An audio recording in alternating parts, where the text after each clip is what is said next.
Halo Sobat Kongres, ketemu lagi dengan Kongres LPM Cipondo Indah. Kali ini kita kedatangan tamu istimewa, Ketua Komisi 5 DPRD Provinsi Banten, Bapak Dr. Yeremi Mendrova. Siap. Selamat malam. Selamat malam, Dewan. Bapak Ketua LPM. Lalu ada Mas Bayu, Kepala Bidang Digitalisasi LPM Cipondo Indah. Malam, Mas Bayu. Mas Bayu yang luar biasa. Oke, jadi malam ini saya mau ngobrol dengan Pak Dewan. Bagaimana cerita Pak Dewan yang saya dengar ini dari dulu, dari kampung ini biasa-biasa saja sampai sekarang ini jadi luar biasa. Silakan Pak. Baik, bisa saja ini Pak Ketua. Sebelum saya menjawab itu tentu pada pemirsa Kongres. Tadi saya juga kaget ini mendengar Kongres, rupanya ini sebuah apa itu namanya ya, nama yang cukup punya apa itu makna yang sangat mendalam. Iya Pak. Kongko, santai, tapi bisa membereskan semua masalah ini, luar biasa. Tapi beres. Tapi beres. Dan saya melihat di sebuah kreativitas ini Pak Ketua, Mas Bayu. Bagaimana LPM Cipondo Indah ya tadi, bagaimana menghimpun, bagaimana mengorganisir, bagaimana mencari jalan keluar dengan pemberdayaan masyarakat, dan terus terang ini kami mengapresiasi, saya mengapresiasi sendiri. Pepatah mengatakan tak kenal makanya tak sayang, ya. Walaupun tadi Pak Ketua LPM sudah menyebutkan, namun lebih elok kalau saya memperkenalkan diri langsung lebih dalam. Silakan Pak. Nama saya Yeremi Mendrova. Mendrova ini memang marga karena saya lahir besar dari Sumatera Utara, tepatnya dari Pulau Nias. Saat ini domisili saya di Cipondo, kita sama-sama warga Cipondo. Saya di Polres Kawadina, kita di sini di Cipondo Indah, yang kebetulan dipercaya oleh masyarakat, khususnya di wilayah Cipondo, Pinang, Karangtengah, Ciledug, Larangan, sebagai wakil masyarakat, wakil rakyat di DPRD Provinsi Banten. Tadi Pak Ketua mengatakan Ketua Komisi 5, betul. Saat ini saya dipercaya sebagai Ketua Komisi 5 di DPRD Provinsi Banten dari unsur fraksi PDI Perjuangan. Mungkin pertanyaannya, Komisi 5 ini apa sih? Nah, Komisi 5 ini adalah membidangi berkaitan dengan kesejahteraan rakyat. Artinya, tugas dan tanggung jawab saya adalah bagaimana mengawal kesejahteraan masyarakat di Provinsi Banten supaya ada peningkatan setiap tahunnya, jangan sampai menurun. Dan bagaimana tadi LPM ada di dalamnya, sangat senang kita bisa berbicara, bisa ngobrol, bisa berdiskusi malam hari ini, karena LPM tentu tujuan besarnya adalah bagaimana pemberdayaan masyarakat yang ujungnya kesejahteraan. Nah, oleh karena itu sangat erat sekali kaitannya dengan tugas dan tanggung jawab saya sekarang. Nah, di Komisi 5 terkait dengan tadi saya katakan kesejahteraan masyarakat, kesejahteraan rakyat. Nah, tentu apa yang dilakukan pemerintah maupun DPRD yang ada di dalamnya tidak akan berdampak signifikan kalau tidak ada melibatkan masyarakat. Nah, bagaimana cara melibatkan masyarakat ini Pak Ketua? Tentu harus ada pemberdayaan. Nah, pemberdayaan masyarakat ini khususnya misalnya di tingkat kelurahan, di tingkat desa, yang punya peranan penting itu LPM. Lembaga pemberdayaan masyarakat. Nah, saya katakan tadi bahwa di DPRD Provinsi Banten, betul memang saya mendapatkan amanah sudah 2 periode, dan juga ucapan terima kasih saya bahwa ketika kemarin pemilu yang lalu dan beberapa hari yang lalu juga sudah ditetapkan oleh KPUD Provinsi bahwa saya salah satunya menjadi calon terpilih untuk melanjutkan nanti di 2024-2029. Nah, namun amanah ini tentu tidak bisa akan berjalan dengan baik kalau saya tidak bisa mendengar aspirasi masyarakat. Dan salah satunya saya hadir di sini tentu ngobrol kita di Cipondo Indah ya. Ini bagian daripada diskusi dengan masyarakat. Kita bisa sharing satu sama lain sehingga nanti apa yang menjadi bagian saya untuk follow up di bagian pemerintah Provinsi Banten, juga ada bagian kita yang tadi intinya bagaimana pemberdayaan masyarakat. Itu Pak. Siap, Pak Yeremi. Kita ke Mas Bayu. Program di LPM yang perihal digitalisasi, tolong bantu dijelaskan sampai sejauh mana kita programkan, Mas Bayu. Terima kasih. Sebelumnya perkenalkan, nama saya Bayu. Kebetulan saya saat ini menjabat sebagai ketua dari digitalisasi khususnya di LPM. Nah, jadi program digitalisasi ini agenda yang akan saya jalankan adalah yang pertama, saya ingin bahwa segala macam bentuk pemberdayaan itu kita bisa support menggunakan tools yang namanya digital. Harapannya adalah untuk akselerasi atau percepatan. Karena kita tahu bahwa saat ini sudah kita tahu sama-sama era digitalnya sudah semakin maju, Pak. Jadi kita sudah banyak hal yang sudah bisa dilakukan dengan digital, sehingga harapannya dengan adanya digital tersebut segala macam itu bisa lebih cepat, lebih tuntas dan lebih terukur, Pak. Karena memang kita berbasisnya dengan data dan teknologi. Nah, oleh karena itu kita sebagai salah satu pihak di LPM ingin mengajak semua untuk bisa membantu digitalisasi di lingkungan LPM Cipondo Indah. Harapannya adalah supaya segala macam yang menjadi permasalahan bisa kita bantu untuk secepat mungkin bisa dilakukan secara digital. Demikian, Pak. Dari sisi UMKM-nya juga ada di dalam. Dari sisi UMKM jelas, Pak. Jadi saat ini kita tahu Indonesia salah satunya ditopang juga dengan UMKM ya. Sangat banyak sekali di Indonesia. Tapi memang UMKM ini perlu didukung, salah satunya adalah dengan bantuan digital tadi, supaya untuk memperluas pasarnya mereka, ya kan, dan juga bisa melihat potensi-potensi apa yang bisa dilakukan oleh UMKM ini, bukan hanya di wilayah Cipondo Indah, tetapi juga mungkin di provinsi ataupun di secara nasional. Gitu sih, Pak. Siap. Terima kasih, Mas Bayu. Ya. Ke Pak Yeremi. Pak, berdasarkan survei itu perihal di Provinsi Banten tentang pengangguran, Pak Yeremi. Terus di angka kemiskinan, ya, bisa tolong dijelaskan Pak Yeremi kondisi kita di Provinsi Banten. Jadi dalam melaksanakan pembangunan itu ada indikatornya.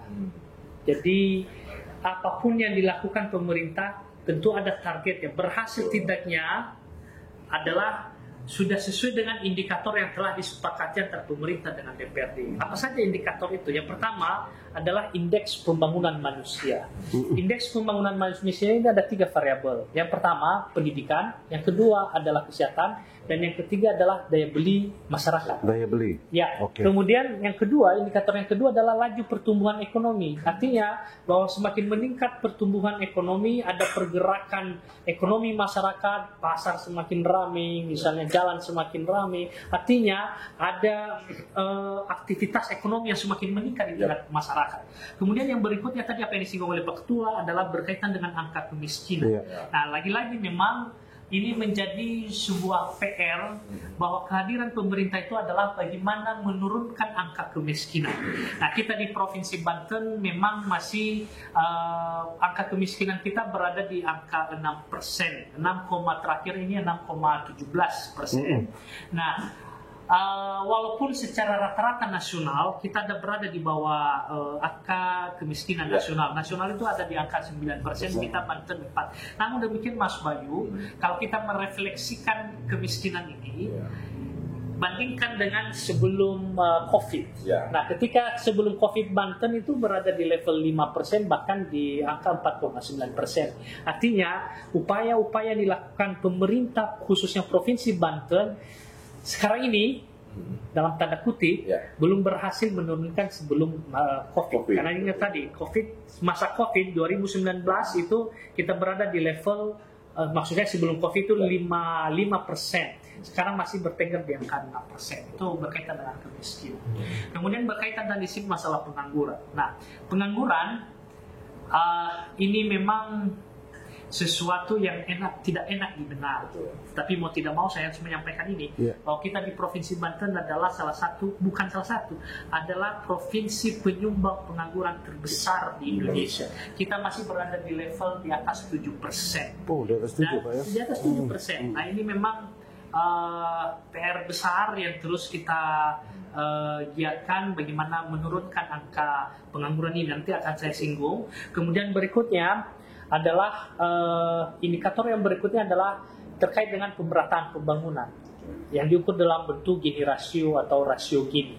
Dan tentu ada juga misalnya mengukur harus kita menjaga inflasi. Nah, inilah indikator pembangunan berhasil tidaknya dalam melaksanakan program pembangunan. Berkaitan misalnya tadi masalah pengangguran. Saya katakan tadi bahwa ini yang menjadi PR besar karena ketika kita menurunkan angka pengangguran, sesungguhnya itu adalah juga untuk menurunkan angka kemiskinan. Ini kan saling terhubung satu sama lain. Nah, tetapi yang saya menarik tadi apa yang disampaikan oleh Mas Bayu ya berkaitan dengan digitalisasi, dan ini sangat-sangat inovatif sekali. Mengapa? Kita ini sudah masuk pada yang disebut dengan industri 4.0, industri 4.0. Mas Bayu, 4.0 itu adalah Internet of Things. Semuanya adalah internet. Kita semua tergantung terhadap internet.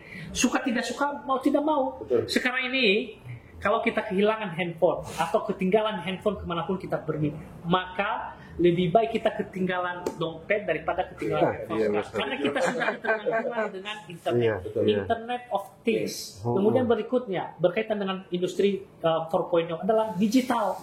Everything about digital. Seperti apa istilah tadi?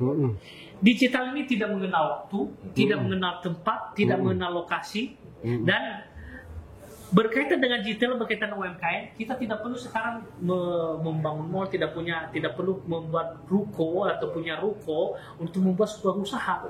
Dengan memanfaatkan digital, kita bisa memanfaatkan handphone kita dengan bisa membuat bisnis. Artinya digital marketing digital marketing termasuk misalnya bagaimana memanfaatkan ruang-ruang digital, baik dari sisi misalnya tadi place artinya bagaimana membuat tempat berbisnis dengan digital. Misalnya produk, ya bagaimana kita memarketing produk-produk kita. Bagaimana misalnya quality dari produk itu juga terus kita tingkatkan dengan belajar dari digital. Berikut yang berkaitan dengan 4.0 ini yang mengubah sisi sendi kehidupan manusia dan kita semua adalah berkaitan dengan cloud computing. Artinya yang dulu misalnya sebuah tempat penyimpanan itu menggunakan hard disk yang sangat besar. Sebelum hard disk mungkin ada floppy disk, kemudian ada CD-ROM, berubah menjadi DVD-ROM, misalnya berubah menjadi USB. Ya sekarang hard disk misalnya ada SD, ada SSD misalnya. Sekarang udah cloud computing, artinya kita bisa menyimpan sesuatu di komputer di awan gitu, dengan sebuah kapasitas besar ya. Nah, kemudian berikutnya Pak Ketua berkaitan dengan tentu ini merupakan sebuah peluang, ini merupakan juga sebuah tantangan dalam menjawab berkaitan dengan pengangguran tadi. Nah, oleh karena itu kita upaya di Provinsi Banten, karena saya di Komisi 5 salah satu berkaitan dengan tenaga kerjaan ya. Sekarang ini bagaimana kita mengubah mindset.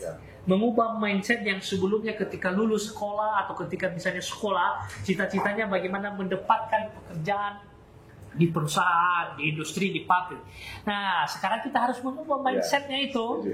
Bagaimana mengubah mindset tidak hanya tadi melulu mencari pekerjaan, tapi bagaimana menciptakan lapangan pekerjaan dengan memanfaatkan teknologi, dengan memanfaatkan digital tadi.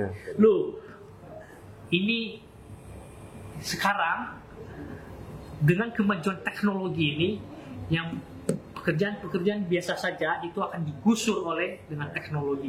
Tetapi ketika kita memanfaatkan teknologi kepada hal yang produktif, dan itu yang sangat akan masif sekali.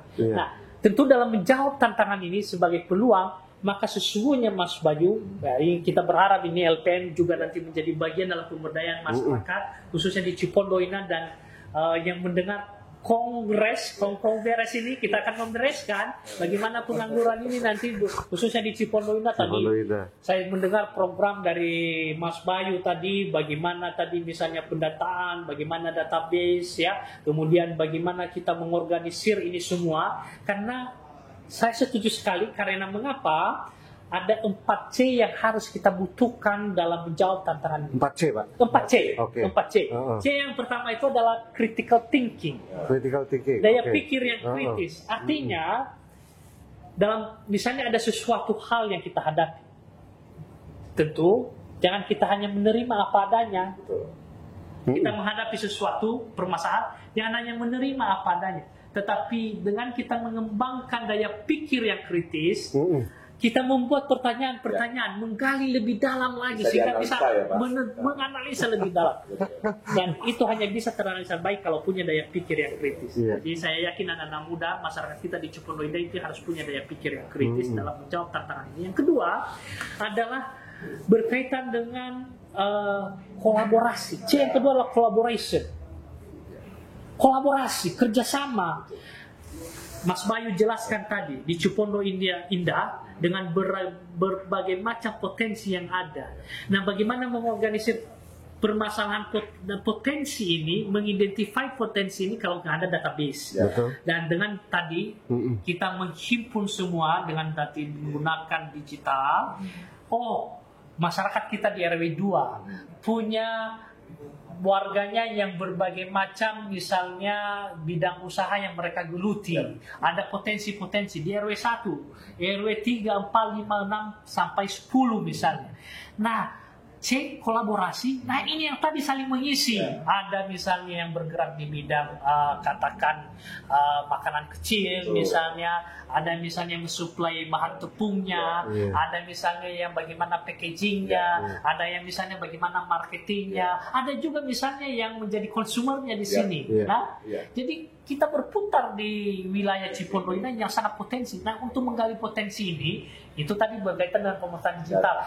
Dan C yang tadi saya bilang kolaborasi, bekerja sama satu sama lain, karena dengan berbagai macam potensi-potensi yang berbeda dan disatukan ini kolaborasi akan punya daya ukit yang sangat besar sekali. Besar itu pengaruhnya. Sangat besar sekali pengaruhnya. Itu C yang kedua. Kemudian yang berikutnya adalah C yang ketiga adalah komunikasi, communication. Nah, communication ini sekarang adalah saya katakan tadi, kalau kita hanya berdiri sendiri, bergerak sendiri, kalau kita tidak bisa mengkomunikasikan kepada orang lain, maka tidak ada nilai jualnya, tidak ada value added-nya tadi. Nah, coba bagaimana potensi ini kita komunikasikan menggunakan dengan media digital yang tadi, apa nanti yang inovasikan oleh LPM dengan tadi menghimpun, mengorganisir, ada kolaborasi dan ada mengkomunikasikan ini, maka saya katakan tadi dampaknya akan semakin besar dan akan semakin masif. Dan itu ada impact pasti buat masyarakat, Pak ya? Betul. Betul. Iya. Nah, C yang berikutnya yang untuk menjawab ini adalah creativity. Kreativitas. Nah, jadi critical thinking, daya pikir yang kritis dalam mencari menganalisa sebuah permasalahan. Kemudian yang berikutnya adalah kolaborasi satu sama lain dengan semua potensi ada, kemudian bagaimana mengkomunikasikan ini dan melahirkan kreativitas. Nah, sekarang dengan era digital, era industri 4.0, kita hanya yang biasa-biasa saja itu akan tertinggal, akan tergilas. Tetapi yang dibutuhkan sekarang adalah bagaimana menggali kreativitas. Kreativitas anak-anak muda, kreativitas masyarakat. Nah, pertanyaan berikutnya, bagaimana menggali potensi kreativitas ini, Mas Bayu, adalah bagaimana hobi, kreativitas itu harus didasarkan dari hobi. Karena hobi ini adalah sebuah potensi di dalam diri masing-masing. Dan kalau ini dipendam, maka tidak berdaya guna. Ya. Tetapi kalau misalnya digali hobi ini, maka akan melahirkan kreativitas. Dan dari kreativitas ini akan menimbulkan sebuah inovasi dengan memanfaatkan teknologi tadi, memanfaatkan digital. Dan saya yakin di bawah koordinasi, di bawah arahan, di bawah bimbingan, di bawah bagaimana visi misi LPM di Cipondo Indah, maka saya yakin ke depan ya pemberdayaan masyarakat di Cipondo Indah ini akan semakin besar, semakin bermanfaat dengan baik. Ya tadi ujungnya adalah pengangguran akan semakin kecil, lapangan pekerjaan akan semakin berkurang, makin besar lapangan pekerjaan, ya. Kemudian ya tentu kemiskinan akan berkurang. Nah, kalau ini terjadi maka kesejahteraan akan semakin meningkat. Kalau kesejahteraan semakin meningkat, ringan tugas saya dong. Nah itu Pak, bagaimana tadi upaya ya penganggurannya ini erat kaitannya dengan memanfaatkan teknologi digital yang tadi apa diinisiasi oleh Mas Bayu, dan kita berharap masyarakat di Cipondo Indah, di Cipondo, di Kota Tangerang, di Provinsi Banten, bahkan di Indonesia ini sangat luar biasa sekali. LPM Cipondo Indah ini membuat anak-anak Bapak itu inovasi yang sangat berarti, dan kita berharap ya potensi ini ya kreativitas ini didukung oleh masyarakat di Cipondo Indah ya. Loh, langkah untuk maju, langkah untuk mencapai 100.000 meter itu harus dimulai dari langkah pertama. Kalau tidak pernah mulai, tidak akan pernah melangkah lebih jauh 10 meter, 100 meter itu dimulai dengan langkah Ada satu, Pak Yeremi, harus konsisten. Berikutnya, betul sekali. Setelah kita melangkah, memang langkah itu ada langkahnya cepat lari, ada langkah lambat. Tapi melangkah itu tidak juga berharap mulus. Pasti ada kerikil tentunya Pak Ketua. Tapi saya yakin dengan Pak Ketua dan juga tadi Mas Bayu ya, dalam berjalan berlari ini tidak akan semuanya semulus apa yang kita bayangkan. Kalau tersandung, bahkan mungkin jatuh dengan ada batu atau kerikil, ya jangan berhenti. Jangan berhenti, Pak. Kembali bangun. Tapi normal manusia, Pak. Itu normal. Kita ya. ini manusia. Ada daunnya, Pak. Masih ada daunnya. Tetapi ingat tadi, kalau misalnya kita hanya berhenti sampai di situ, ya kita hanya sampai di situ. Jatuh. Nah, tetapi ketika misalnya tersandung, jatuh, kemudian kembali bangkit, kita refleksi, kenapa bisa tadi jatuh? Tidak bisa menghindar ada. Nah, ini ingat, ini banyak lampu di sini. Ini penemunya ada Thomas Alva Edison. Nah, itu bukan hanya sekali dua kali loh. Dia gagal dalam apa itu namanya menciptakan lampu itu, percobaan itu lebih dari 1000 kali. Dan yang luar biasanya dia tidak pernah berhenti. Walaupun dia gagal, dia coba terus dan merefleksi mengapa saya gagal. Kemudian dia perbaiki, gagal. Akhirnya dia bisa menemukan lampu, dan lampu itu sekarang kita manfaatkan dan berguna. Jadi pada waktu kita gagal, kita catat kita punya masalahnya itu ya, Pak, kendalanya ya. Nah, dari situ baru kita cari solusi. Perbaiki. Iya. Dan kesalahan itu, kegagalan itu mungkin bukan sekali dua kali. Yang dialami oleh Mas Alva Edison, saya katakan bahkan 1000 kali. Dan tidak dia berhenti putus asa. Sampai suatu saat dia berhasil dan kita menikmatinya sekarang. Ada yang menarik Pak Ketua. Jadi dalam program Mas Bayu ini, jadi dalam mensosialisasikan kepada masyarakat itu banyak sekali kendala ya Mas Bayu ya. Oke. Jadi berbicara tentang kendala ya. Jadi kebetulan kita baru kurang lebih 2 minggu untuk menggali data ya. Jadi kebetulan saat ini baru ada di 3 RW. Nah, kendala yang terjadi adalah lebih ke arah dalam pemungutan data tersebut banyak-banyak pertanyaan sebenarnya. Dan itu sebenarnya wajar. Kenapa? Karena data yang kita minta adalah data pribadi, ya, seperti KK maupun KTP. Dan itu sangat wajar. Tapi balik lagi sebenarnya saya ingin menyampaikan ke masyarakat bahwa data yang kita minta itu tujuannya adalah untuk kita data dan kita masukkan ke dalam sistem kita. Harapannya adalah dengan adanya sistem kita, itu nanti di dalam itu ada namanya dashboard atau ada grafik di dalamnya. Tujuannya adalah kita bisa tahu nanti di dalam data-data yang udah kita himpun itu apa saja sebenarnya permasalahan maupun data-data profil dari masyarakat yang ada di wilayah Cipondo Indah. Tujuannya adalah dengan kita tahu, maka kita minimal akan tahu apa sih problem yang terjadi. Salah satu yang tadi dibahas adalah pengangguran, kesehatan, karena kita bisa lihat usia warganya apa, pendidikannya apa, ya kan, kemudian juga bisa lihat mungkin agamanya apa dan lain-lain. Tujuannya adalah sebenarnya untuk kita buatkan program sebenarnya, baik itu program yang sifatnya seperti acara ataupun memang yang sifatnya sebagai program jangka panjang ya Pak. Karena apa? Tujuannya adalah supaya permasalahan yang tadi kita bisa capture, kita bisa hidupkan informasi tersebut dan bisa kita sampaikan kepada pihak-pihak yang memang butuh informasi tersebut, ya nggak? Jadi nantinya informasi tersebut bisa menjadi keputusan bagi pengambil keputusan di wilayah kita. Apabila misalkan dalam pengambilan keputusannya untuk mencari berapa banyak sih pengangguran yang ada di wilayah Cipondo Indah misalkan, atau berapa banyak sih pendidikan di Indonesia di Cipondo Indah ini, mulai dari yang SD berapa banyak, yang SMP berapa banyak sampai ke perguruan tinggi.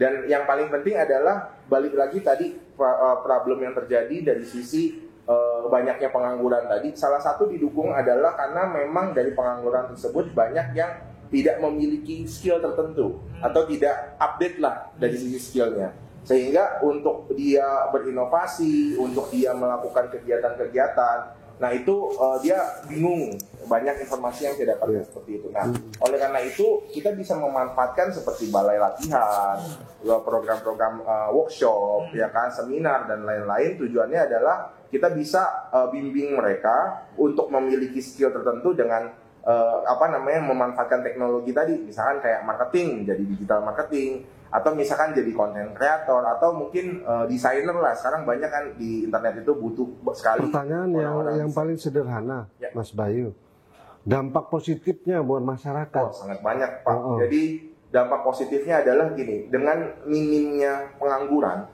maka tingkat kriminalitas itu sangat minim jadinya, karena orang akan fokus untuk menghidupkan perekonomian. Yang kedua adalah dari sisi pembangunan. Dengan banyaknya orang-orang yang produktif di wilayah kita, maka nantinya pembangunan dengan secara sendirinya akan terbangun tuh dari sisi manusianya, pendidikannya dan lain-lain. Nah, oleh karena itu masalah UMKM ini sangat penting. Masalah kesejahteraan masyarakat juga sangat penting. Nah, salah satu kita yang bisa membantu dari langkah yang paling kecil ya Pak, istilahnya kita memfasilitasi mereka supaya mereka bisa berusaha atau menjadi entrepreneur, tapi dengan memanfaatkan teknologi ataupun arahan dari data yang kita miliki sekarang. Kalau saya misalnya produksi keripik, jadi pada waktu didata dan diinput ke dalam sistem tadi, itu nanti ada dampak perkembangan pasar saya akan terdorong juga. Bisa ya? Sangat bisa. Oke. Jadi kita bicara misal contoh ya, kita udah punya data nih misalkan di wilayah Cipondo Indah. Berapa banyak UMKM yang sudah terdata di tempat kita. Kita tahu produknya ada makanan keripik tadi misalkan ya Pak. Nah, jadi dari makanan keripik ini nanti kan kita akan data berapa harganya, mana fisiknya, ya enggak. Dan nanti mungkin akan ada event-event juga yang nanti akan kita bentuk ya Pak. Jadi tujuannya adalah untuk UMKM ini kita kumpulkan. Mungkin kan dari dinas itu sering sekali mengadakan event-event pameran, ya enggak, UMKM dan lain-lain. Nah, kita bisa support ke arah sana. Jadi harapannya adalah mereka juga punya market nih. Kita bukain pintu untuk mereka untuk dapat market bukan hanya di wilayah Cipondo Indah, tapi mungkin bisa ke provinsi ataupun bisa nasional.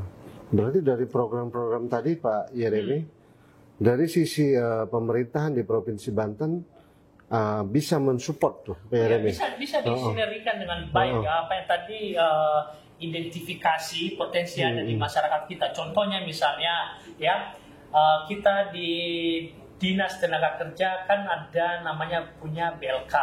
BLK itu ada di BLK-nya sendiri, ada juga yang berbasis di masyarakat. Misalnya Di situ ada pelatihan tata rias, ada pelatihan tata boga, ada pelatihan menjahit, ada pelatihan ngelas, ada pelatihan misalnya motor, ada pelatihan rangkaian sifatnya teknik ya Pak ya. Teknik misalnya. Nah, ketika misalnya teridentifikasi tadi di masyarakat kita, oh butuh pengembangan lebih lanjut, penambahan skill misalnya, nah orang tersebut bisa diarahkan misalnya ikut pelatihan di PLK. Itu yang pertama. Kemudian yang kedua, bahwa pembangunan itu yang sifatnya sustainable, berkelanjutan, harus memegang prinsip namanya pembangunan yang partisipatif. Artinya harus melibatkan masyarakat tadi, partisipatif. Nah, disinilah peran LPM ada di dalamnya, karena di LPM itulah peran partisipatif masyarakat ini itu dibangkitkan, diberdayakan, dan diorganisir dengan baik. Nah, contohnya misalnya lagi, ya tadi pendataan masyarakat. Kita di dinas sosial misalnya punya program, ada namanya usaha ekonomi produktif, yang memberikan bantuan usaha ekonomi produktif kepada masyarakat yang tidak mampu, tetapi punya embrio usaha. Oh, misalnya dia ada warungan kecil di rumahnya. Tadi kalau terdata dengan baik, dia misalnya tergolong, misalnya masuk di dalam DTKS, kemudian dia punya embrio usaha tadi. Oh, kita tidak tinggal nanya di LPM melalui database. Ada nggak warga kita yang golongan tidak mampu tapi punya embrio usaha, ya misalnya tukang gorengan, nasi uduk, kita punya program loh di dinas sosial memberikan bantuan. Jadi yang kita harus bawahi adalah embrio tadi ya Pak ya. Embrio usaha. Nah, bisa tadi terambil dari data ini. Yang kedua misalnya melalui dinas sosial, ada warga kita misalnya, oh butuh kursi roda misalnya, butuh kaki palsu misalnya, butuh tongkat misalnya. Masyarakat yang tidak mampu, punya disabilitas, ada kebutuhan tadi sudah diidentifikasi melalui digital tadi, database tadi, kita tinggal ajukan kepada dinas sosial. Berikutnya misalnya ada program berkaitan misalnya dengan pendidikan Pak Yeremi. Nah, khususnya misalnya berkaitan dengan pendidikan, karena pembinaan provinsi di tingkat SMA, SMK, SKH misalnya. Kita bisa dorong misalnya, golongan tidak mampu misalnya, butuh bantuan sekolah misalnya, bisa kita dorong melalui Basnas. Basnas misalnya bagaimana mesejahterakan umat. Basnas itu punya program bagaimana misalnya memberikan bantuan kepada keluarga yang tidak mampu untuk misalnya diberikan beasiswa. Program beasiswa. Itu bisa kita dorong Basnas. Memang Provinsi Banten belum punya program berkaitan dengan beasiswa, sedang kita dorong sekarang, tapi yang ada itu melalui Basnas. Di warga kita di beberapa di Cipondoina juga kemarin ada beberapa kita dapat. Ya. Kemudian tadi saya katakan melalui sekolah tadi, misalnya dinas sosial ya punya untuk anak yatim misalnya. Nah kan data ini kan terdaftar dari misalnya terdata ketika misalnya di wilayah kita ini ada beberapa anak yatim yang diasuh oleh masyarakat kita, dan kebetulan pengasuhnya yang golongan masyarakat kurang mampu, bisa dibantu oleh dinas sosial. Yang penting berdasarkan data tadi akurat ya Pak ya. Contohnya misalnya lagi berikutnya lansia. Provinsi itu punya program untuk misalnya lansia yang kurang mampu. Nah kan datanya ada di sana tadi, bisa kita data. Pak Ketua, ini misalnya ada dari dinas sosial bantuan lansia misalnya, bisa nggak dari Cipondoina? Lah kalau selama ini kan kita kelabakan harus yang lagi ya Pak ya. Oh jadi memang ada ruang di situ Pak ya? Ada ruang. Nah kalau sudah ada datanya, tinggal cari. Terus lansia itu kan faktorisasinya kan di atas 60 tahun. Kemudian setelah itu kelihatan, lansia ini misalnya tadi sisi ekonomi seperti apa? Kita bisa. Artinya dari pemerintah provinsi pun membutuhkan data yang akurat. Itu data yang akurat. Ya, seperti tadi yang saya katakan, ada kebutuhan kursi roda, Jadi dinas sosial punya program itu. Nah, selama ini kesulitannya bukan kesulitan, adalah ketika kita membutuhkan, saya dapat informasi ada bantuan misalnya. Ya kan saya harus mencarinya dan mencari ini. Kalau misalnya tidak ada database yang akurat tadi, sehingga tidak tepat sasaran juga. Tapi kalau sudah ada teridentifikasi melalui database tadi, ya bisa lebih tepat sasaran. Artinya bantuan dari pemerintah pun harus tepat sasaran harus tepat sasaran pada masyarakat yang pada memang masyarakat. membutuhkan. Nah, Oke. tapi untuk dapatnya kan kita harus punya pendataan. Punya data. Betul, misalnya ada data misalnya di dinas sosial kabupaten Iya, kota, iya. Tangerang misalnya, ada di data di kelurahan. Tetapi ketika misalnya tadi ada kita melalui LPM ada sinkronisasi Iya. tadi misalnya juga ada data ini updating data itu, maka itu saya kira lebih akurat lagi. Iya. Kan data itu bergerak ya Pak ya. Betul, bergerak karena tadi berdasarkan langsung katakan survei atau katakan kuesioner atau pengumpulan data langsung Iya, pada masyarakat. iya. Nah, tetapi tadi tantangannya adalah partisipatif ini. Nah, mungkin tadi teman-teman yang ada di LPM ada tantangan di lapangan tadi, banyak pertanyaan, itu wajar saja, itu nama saya masyarakat. Saya katakan tadi ketika ada tantangan ini jangan down, jangan berhenti. Kalau berhenti sampai di situ, cita-cita awalnya tadi membangun ini hanya berhenti sampai di situ. Memang tadi saya katakan walaupun kita masuk di industri 4.0, tetapi kan masyarakat kita masih perlu terus disosialisasikan, perlu diberikan terus pemahaman, terus diberikan edukasi, terus diadakan sosialisasi. Tapi saya yakin, ya, kalau terus diingatkan, kemudian terus dihimbau, kemudian terus dirangkul, terus diberikan pemahaman yang baik, saya yakin pada suatu poin tertentu akan terus banyak yang Artinya terus kita perjuangkan, Pak ya. harus terus bergerak, keyakinan. harus punya keyakinan. Ya, maklum lah, kita ini kan masih manusia Iya, dengan berbagai iya. macam berbagai macam Pola pikir, hal-hal ya. pola pikir, walaupun rambut kita sama-sama hitam, tapi rambut saya ini sudah botak, misalnya. Tapi ya tadi banyak pola pikir. Iya. Tapi saya katakan tadi untuk menyatukan pola pikir ini ya perlu kerja keras, ya perlu tadi apa itu namanya memberikan terus pemahaman yang tidak jemu-jemu, ya. Jadi Mas Bayu jangan jemu-jemu. Siap. Ada hal menarik Pak Yeremi. Jadi mindset tadi masyarakat bekerja. Sedangkan nih kita punya program di LPM, bagaimana menciptakan wirausaha nih Pak Ketua. Ya, ini yang menjadi tantangan berat.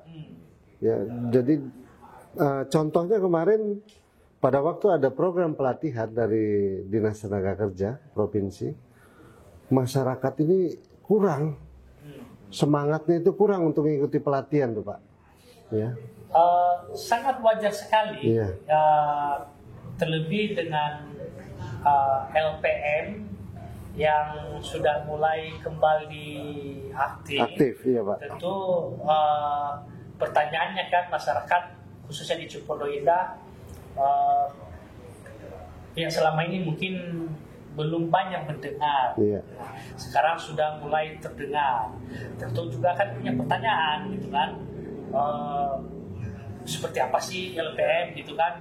Oh, apa sih kegiatannya? Oh, kita lihat dulu. Kan ada juga yang bertanya, oh kita lihat dulu gitu kan ya. Ya.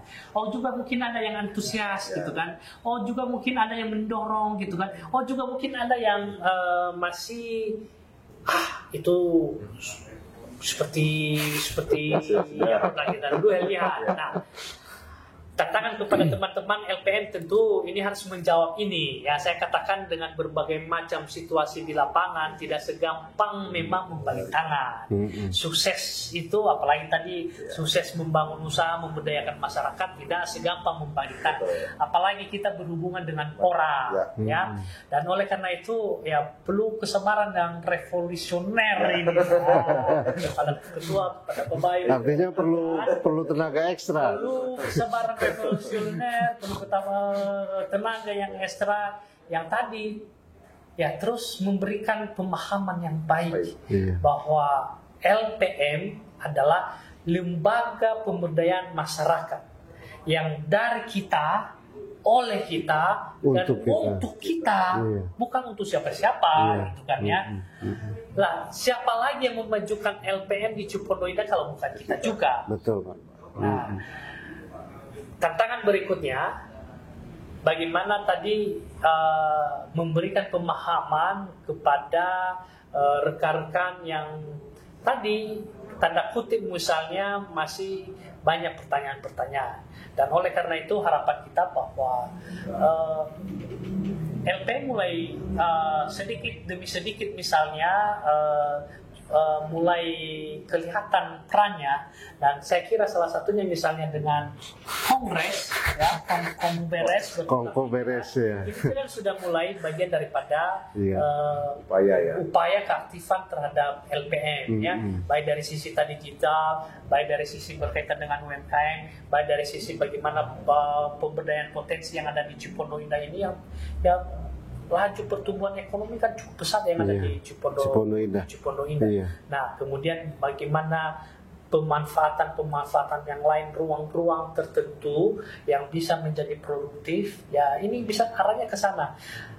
Tapi saya kira Pak Ketua, Mas Bayu, ya saya katakan itu dengan mencari yang balik tangan. Balik telapak tangan. Tantangannya besar sekali. Sangat besar, Pak. Sangat besar sekali. Iya. Tetapi ketika tantangan ini tadi kerikil jatuh, kita berhenti, ya LPM hanya sampai di situ. Terus kalau begitu apa bedanya dengan misalnya apa yang sebelumnya gitu kan? Nah, oleh karena itu harus terus menjawabnya ayo terus bergerak ya, jangan berhenti hanya sampai di situ. Buat inovasi yang lain, himpun semakin banyak ya, sosialisasikan, berikan semakin banyak, dan saya yakin ketika mulai ada dampaknya, mulai ada manfaatnya, saya yakin banyak yang akan menjadi support. Tadi Pak Ketua menyinggung berkaitan tadi, misalnya kita ada rencana bekerja sama dengan Dinas Tenaga Kerja, misalnya dengan membuat pelatihan barista misalnya. Mungkin sekarang masih dipandang pesimis misalnya. Betul Pak. Tapi ketika misalnya ini terlaksana, katakan mulai terlaksana, kemudian nanti mulai ada hasilnya ya Pak. Sudah mulai menunjukkan, kan teman-teman yang tadi yang masih membuat pertanyaan, benar ternyata. Gitu kan, ya. Nah, ini yang terus dihimpun gitu kan. Rupanya ini serius gitu. Rupanya serius. Ya.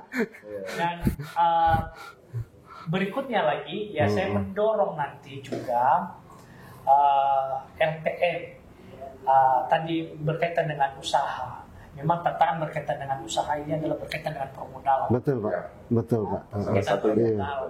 Permodalan, bagaimana pendampingannya. Kita di Provinsi Banten sebetulnya punya namanya Bank Banten. Nah, Bank Banten ini ke depan memang terus didorong bagaimana membantu permodalan UMKM yang ada di Provinsi Banten. Kita bagaimana ekosistem ekonomi ini bergerak. Provinsi Banten ini kan sudah mulai punya katakan sarana prasarana dari sisi perbankan. Bisa tuh Pak ya? Iya, kita sedang menguatkan Bank Banten. Memang Bank Banten ini sekarang lagi permodalannya masih butuh penguatan. Tapi ini terus diupayakan tadi dari sisi yang kita harapkan nanti membangun ekosistem ekonomi. Kemudian berikutnya misalnya dari sisi penjaminan. Kita Provinsi Banten itu punya Jamkrida. Jadi ada Bank Bantennya, penjaminan kreditnya misalnya ada Jamkridanya. Bisnisnya kita punya namanya BUMD Agrobisnis. Ada misalnya gini Pak. UMKM yang di bawah naungan LPM artinya terdaftar.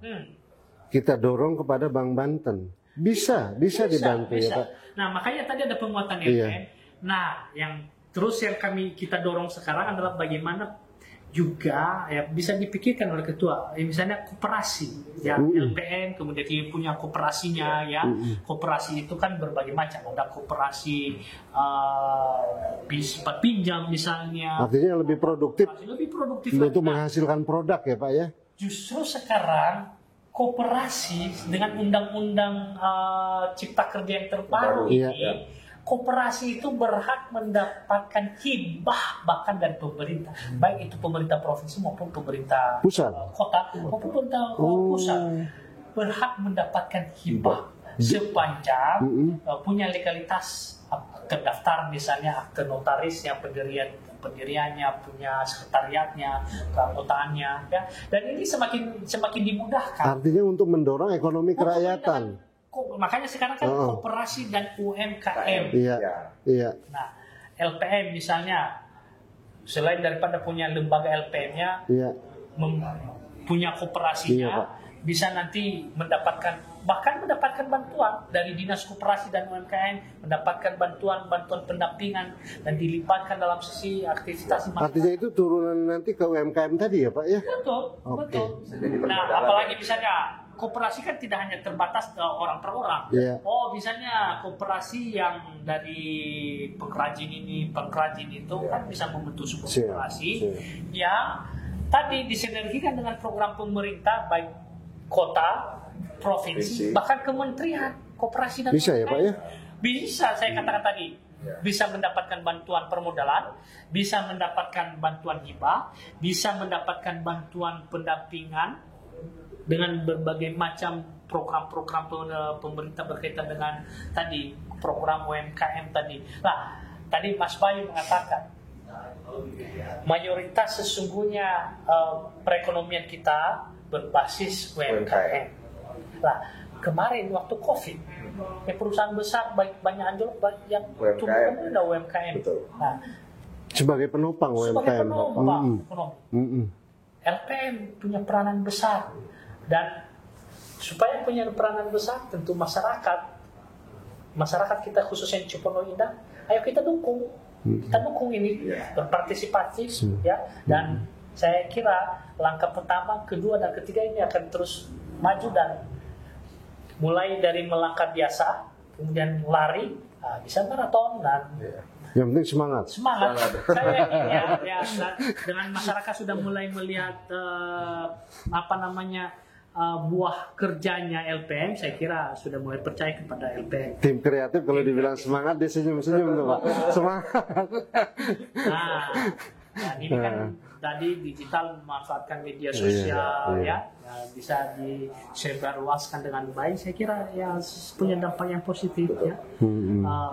Tadi berkaitan dengan misalnya mengurangi kejahatan, ya dengan produktivitas, dengan tadi bagaimana berkomunikasi yang baik, kemudian bagaimana berdiskusi yang baik, yang sebelumnya tadi terlibat misalnya obat-obatan, terlibat misalnya narkoba, terlibat misalnya dengan pergaulan bebas, tetapi dengan dihimpun dengan pergaulan yang positif, yang mengurangi tadi potensi-potensi yang negatif, apalagi di Cipondo ini kan banyak pemuda yang kita ada Karang Taruna ya, dan kalau kita dilibatkan dalam positif ini sangat bagus sekali Mas Bayu. Dengan kondisi keragaman yang ada di sini lebih mantap lagi ya Pak ya. Itu jadi apa ya istilahnya, jadi daya kita, terus dengan adanya keragaman itu kan berarti kan kita punya ciri khas gitu. Ciri khas, ya, betul. Itu yang bisa kita tonjolkan juga. Iya. Betul.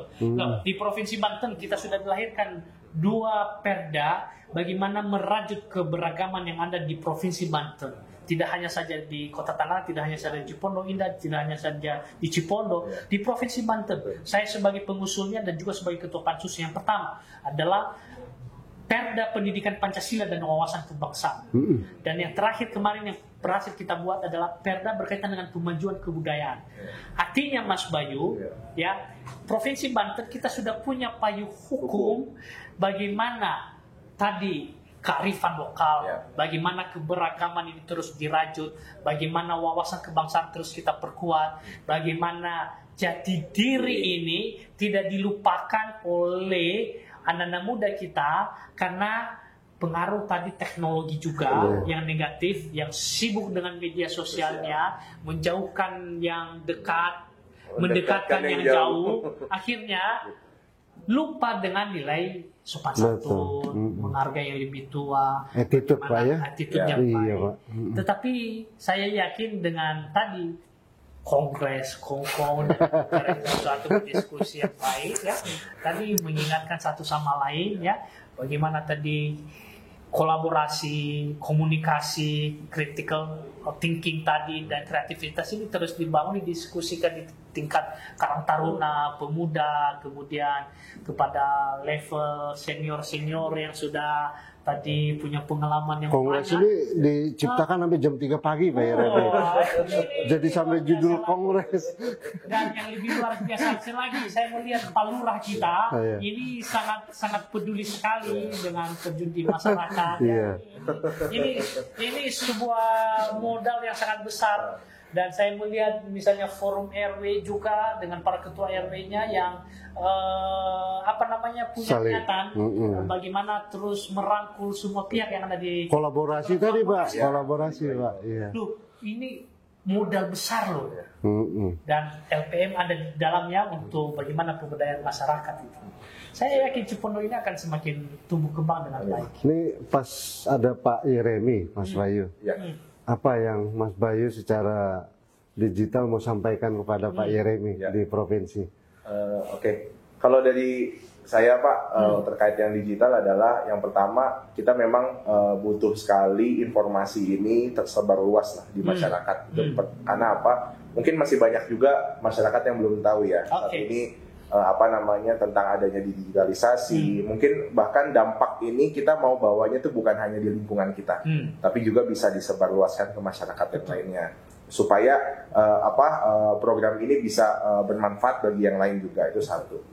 Yang kedua adalah mungkin saat ini memang secara fasilitas kita memang menggunakan sesuatu yang memang kita miliki saja dulu, karena memang ini tahap awal ya. Tapi kedepannya mungkin kita butuh sekali seperti informasi-informasi kegiatan, seperti pameran, seperti adanya kegiatan UMKM dan lain-lain. Harapannya adalah supaya masyarakat yang nantinya di bawahnya LPM ini atau di dalam gabungan LPM ini bisa memanfaatkan fasilitas tadi sebagai upaya dia untuk mendapatkan akses untuk ke market yang lebih besar lagi. Memperkenalkan Produknya, terus juga hal-hal yang memang dia belum memiliki seperti kayak untuk melakukan jasa desain itu kan cukup mahal segala macam.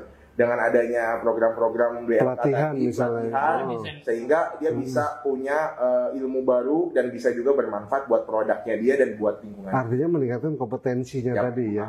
Dengan meningkatkan kompetensi harusnya sih produk UMKM-nya value-nya jadi lebih baik, ya kan? Dan mungkin nanti dengan adanya akselerasi dari market tadi, harapannya adalah produknya bisa dikenal di lingkungan selain Cipondo Indah ini sih.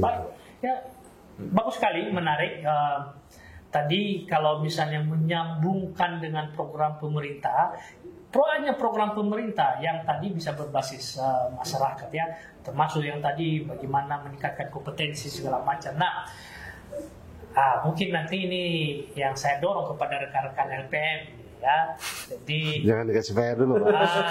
Jadi, saya tahu bahwa ini kan LPM tentu namanya pengabdian ya. Yang terkadang saya sudah capek-capek, saya sudah berjeripaya, saya berjuang. Kok tanggapan masyarakat kok begini ya, pasti kan mungkin ada di dalam. Nah itu para tim kreatif itu Pak. Nah ini Pak, jadi masalah nih. Saya lelah, saya capek, saya bergadang. Toh kan saya tidak digaji misalnya. Betul Pak. Saya tahu pasti ada di dalam hati kecil itu. Iya. Tetapi saya kira bahwa pengabdian ini tidak hanya serta-merta misalnya ada imbal jasa ya, baik misalnya imbal jasa penghargaan, ucapan terima kasih boro-boro diucapkan terima kasih masyarakat, malah mungkin ada katakan ini jangan-jangan mencari terus ya Pak. Jangan, saya katakan itu pasti akan muncul dan berkecil hati karena Bung Karno pernah mengatakan begini Mas Bayu. Nah ini seru ini. Bung Karno pernah mengatakan ini.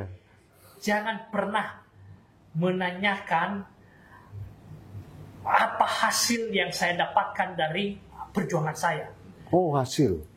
Bung Karno pernah mengatakan, jangan pernah bertanya terhadap hasil yang Anda perjuangkan.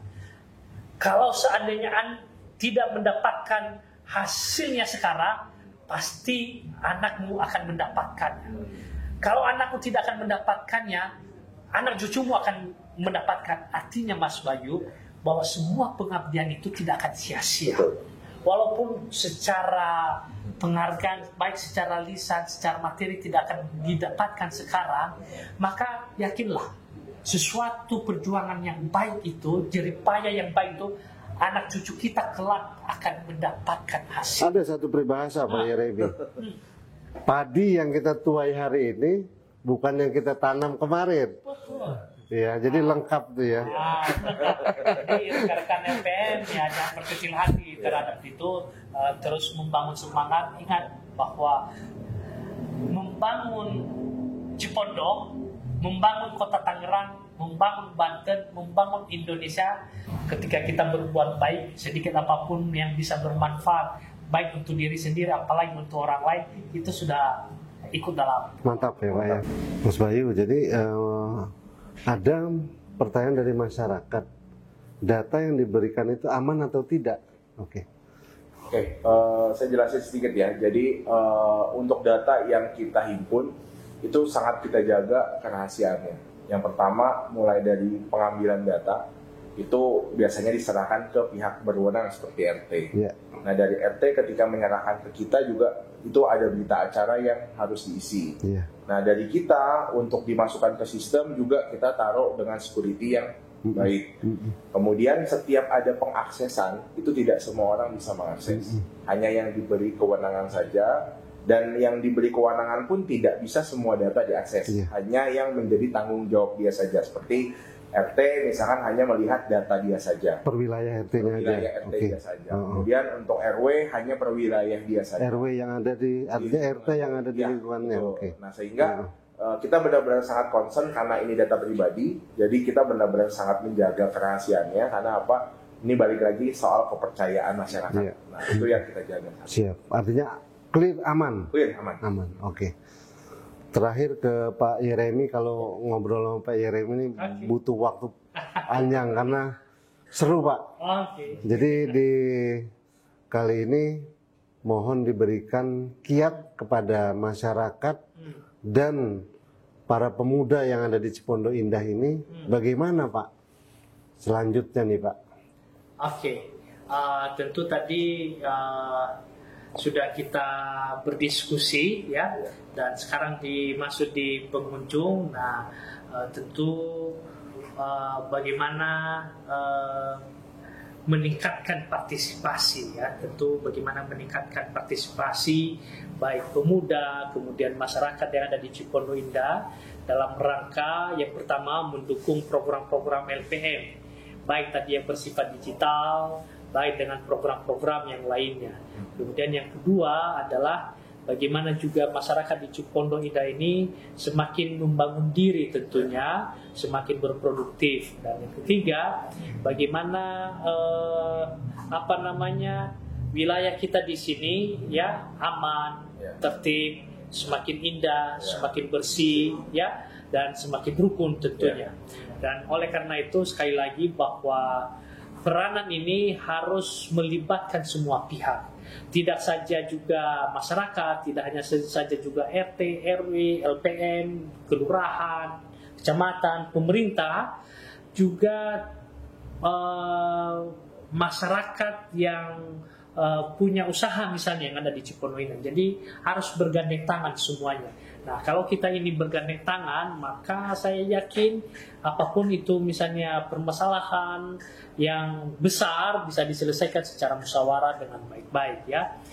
Termasuk tadi misalnya kita bercerita di Cipondoh Indah ini dengan populasi kendaraan semakin tinggi ya. Itu misalnya bagaimana perparkiran ditata dengan baik. Dan saya kira tadi saya melibatkan semua pihak ya, punya keinginan besar bagaimana Cipondoh Indah semakin maju, namanya juga sudah Cipondoh Indah dan ini dibuat semakin indah, maka masing-masing punya tentu semangat membuat Cipondoh Indah semakin indah. Dan kita berharap LPM pemuda di dalamnya menjadi pendorong ya, menjadi katakan itu namanya pelopor, menjadi juga suluh ini artinya memberikan pencahayaan gitu ya, memberikan pemahaman gitu kan. Dan suluh itu obor Pak. Suluh itu obor kan, memberikan cahaya, memberikan panduan gitu kan ya. Dan saya yakin dengan kerja yang tidak jumu-jumu, yang tadi bagaimana niatnya baik, saya yakin suatu saat semuanya nanti akan melihat itu benar, itu baik gitu kan. Dan artinya biar terus berproses ya. Kita tadi sempat ngobrol bahwa sesuatu yang besar itu tidak serta-merta menjadi berasal dari yang besar, tapi harus mulai dari kecil. Hari ini misalnya kita melaksanakan katakan talk show, podcast, atau misalnya hal-hal sederhana, mulai dari peralatan yang sederhana, ya, kamera yang terbatas memorinya, ya, komputer tadi yang nyalanya agak susah. Waduh, Pak Yeremi catat semua itu. Tapi mulai dari mekanismenya, tapi ini ada ceritanya. Ada cerita. Kan nanti sudah ada hasilnya. Kan mulai dari ini.